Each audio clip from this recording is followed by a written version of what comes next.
Hey, welcome back to Say It Real, the podcast where real conversations help you build real fluency. So happy you're here with us today. And today's topic is one that every single English learner needs, no exceptions, because it comes up every single time you meet someone new. What if it? How to talk about yourself in English. Your name, where you're from, your age, your family, your job, your personality, all of it. The stuff people ask you in the first 5 minutes of any conversation. Oh, yes. I remember the first time someone asked me these questions in English, and I just froze. I knew the answers, I just didn't know how to say them naturally. And that is exactly what we're fixing today. By the end of this episode, you'll have simple, natural, confident phrases for every part of introducing yourself. And you'll actually want to use them. Let's go. And before we start, please subscribe to Say It Real, give us a like, and hit that notification bell so you never miss a new episode. Okay, let's begin. So let's start at the very beginning. Your name, the first thing anyone wants to know. There are two main ways to say your name in English. The first is, my name is Sky. My name is Nate. The second is even simpler. I'm, and then your name. I'm Sky. I'm Nate. Both are completely correct. My name is sounds a little more formal. I'm sounds more casual and friendly. In everyday conversation, I'm is usually the natural choice. And what if you have a long name or a nickname? Great question, because a lot of people do. And there's a beautiful phrase for this. People call me. My full name is Rebecca, but people call me Becky. My full name is Alexander, but people call me Alex. My full name is Thomas, but people call me Tom. I love that phrase, people call me. It feels warm, like you're letting someone into a small piece of your world.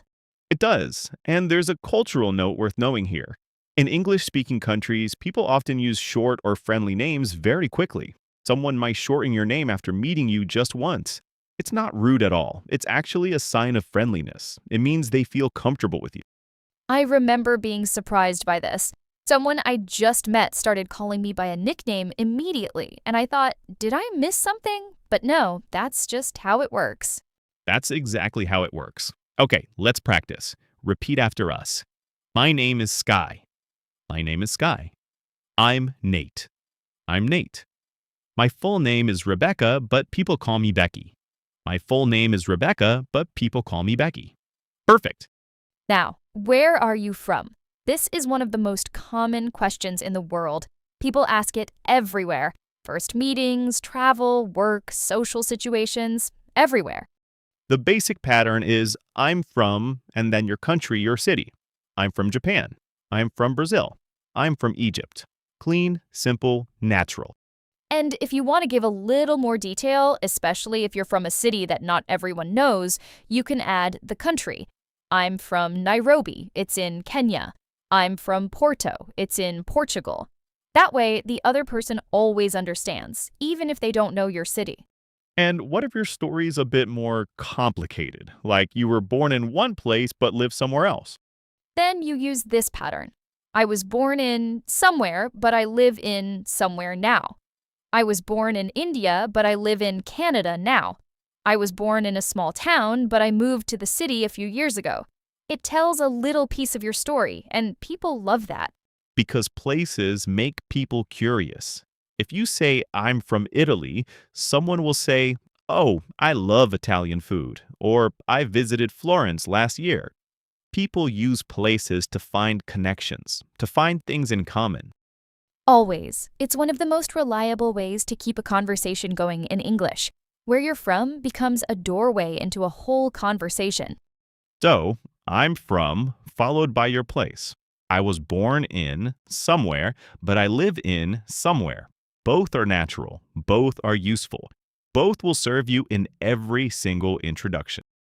Now, how old are you? This one is simple, but there are a few different ways to say it. The most basic pattern, I'm and then your age. I'm 28. I'm 45. I'm 60. In casual conversation, you don't even need to say years old. Just a number is enough. I'm 32. Done. Natural. And what if you don't want to give the exact number? Then you use I'm in my 20s. I'm in my 30s. I'm in my 40s. This gives a general range without the exact number.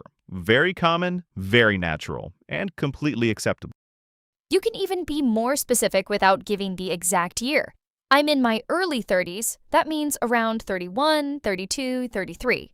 I'm in my mid 40s, around 44, 45, 46. I'm in my late 20s, around 27, 28, 29. Oh, early, mid, late, those are so useful. I've heard those so many times and never thought of them as a pattern. They are a pattern, and they're two more lovely phrases. I just turned 25 means I became 25 very recently, and I'm almost 30 means I'm probably 28 or 29, very close to 30. I'm almost 30. I say that phrase with a specific kind of energy. We all know that energy. Okay, let's move to family, because this always comes up when people are getting to know you. The most common question is, do you have brothers or sisters? Sometimes people say siblings. That's the formal word for brothers and sisters together. Sibling. The simple answer, yes, I have one brother. Yes, I have two sisters. No, I don't have any brothers or sisters. Or the special phrase, I'm an only child. That means no siblings at all. I'm an only child is such a complete and natural phrase. And you can add detail with one simple word, older or younger. I have an older sister. I have a younger brother.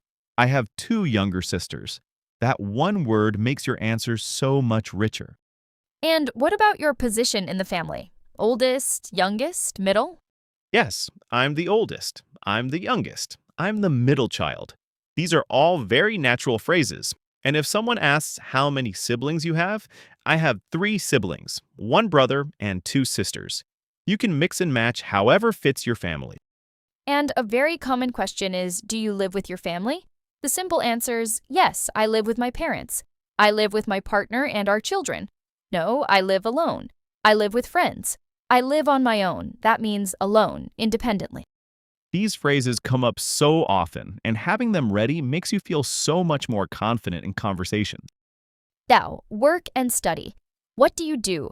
This is one of the very first questions people ask you when they meet you, and it almost always means what is your job or your field of work. Not what are you doing right now? That's a different question. What do you do in English small talk always means what is your job or your field of work. That confused me so much when I was learning. Someone asked, what do you do? And I said, I'm eating lunch. They looked at me very strangely. The classic mistake. But now you know. What do you do? Your job. What are you doing right now in this moment? The basic pattern for answering, I'm, and then your job title. I'm a teacher. I'm an engineer. I'm a nurse. I'm a designer. Clean and simple. And if you want to add detail, where you work or what you actually do, one sentence is enough. I'm a teacher. I work in a secondary school. I'm a doctor. I work in a hospital. I'm a writer. I work from home. Each one is short. Each one gives a clear picture. And what if you're between jobs right now? 2 great phrases. I'm looking for a job at the moment. Honest and clear. Or the more indirect, I'm between jobs, which is a polite and natural way to say the same thing without going into detail. Both are completely acceptable. And for students, I'm a student. I study English at university. I'm studying business. I study at a school in the city. Or if you're doing both, I'm a student, but I also work part-time. Very common, very relatable. Now, personality. This is the part of introducing yourself that makes you memorable because it goes beyond the facts. It tells people who you actually are. How do you describe your personality in English? The simplest and most natural pattern, I'm, and then 1 or 2 adjectives. I'm friendly. I'm curious. I'm hardworking. I'm shy but open-minded.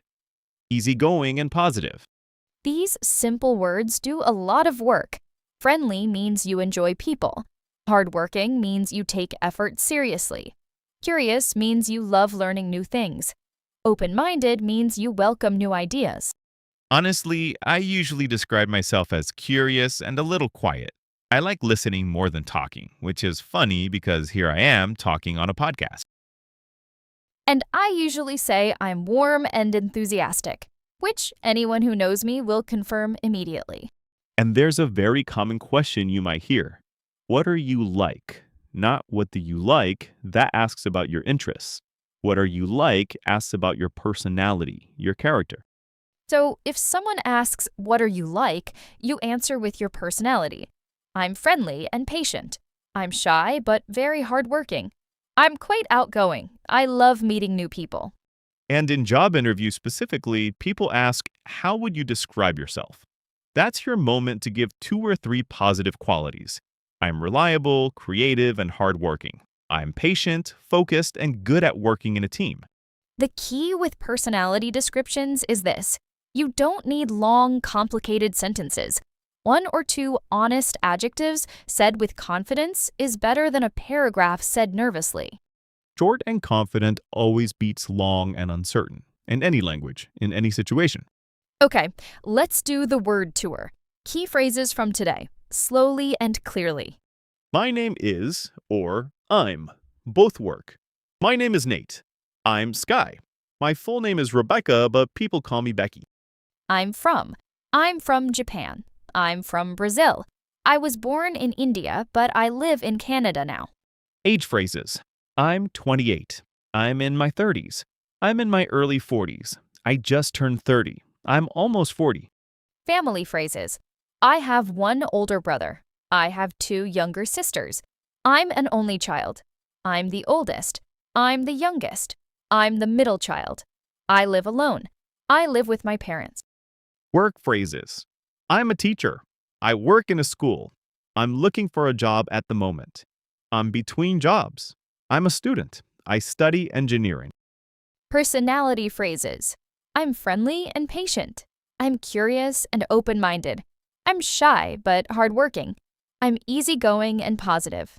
What are you like? I'm quite outgoing. Those are your tools. Simple, natural, ready to use, starting today. And here is your challenge for this week. Write a short introduction about yourself in English using the phrases from today: your name, where you're from, your age or general range, your family, your job or studies, and 1 or 2 personality words. Post it in the comments. We read every single one, and we would genuinely love to meet you. I'll go first. I'm Sky. I'm from the UK, but I live in a big city now. I'm in my 30s. I have one younger sister.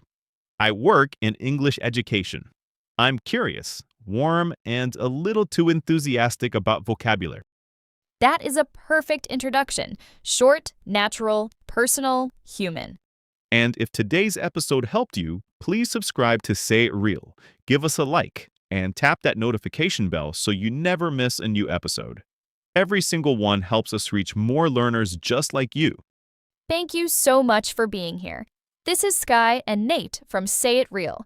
Fluency starts with real conversations, and you just had one. We'll see you in the next one.